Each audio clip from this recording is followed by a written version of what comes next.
And ఈ తత్వమసి విషయంలో కూడా నాకు ఫస్ట్ ఒక సాంగ్ వినిపించింది ఫస్ట్ టైం.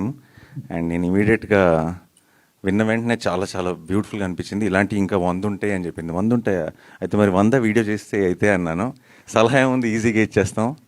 ఇచ్చేసాను. కానీ ఆ ఇచ్చిన 4 రోజులకే నాకు ఫోన్ చేసి ఇందులో ఒక పాటలో నువ్వు చేస్తావా అని అడిగింది. నీకేమైనా పిచ్చి పట్టిందా, పాటలకి నాకు అసలు సంబంధం లేదు, పాడతావా అని అడిగా.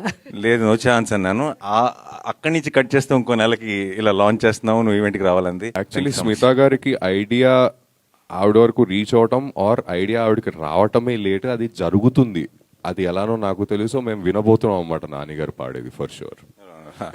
కాదు, అలాంటి ప్రోగ్రామ్ పెడితే ఇలాంటి లాంచ్లు కూడా రావడం పాడమని ఎందుకన్నానంటే చాలా ఇష్టం పాటలు, సరదాగా. అంటే నువ్వు పాడితే అందరూ పాడుకోవచ్చు అని కూడా అనిపిస్తుంది కదా అన్న. తింటాం ఇష్టం, అలానే వంట వండడం అనకూడదు. రెండు వేరే వేరే విషయాలు.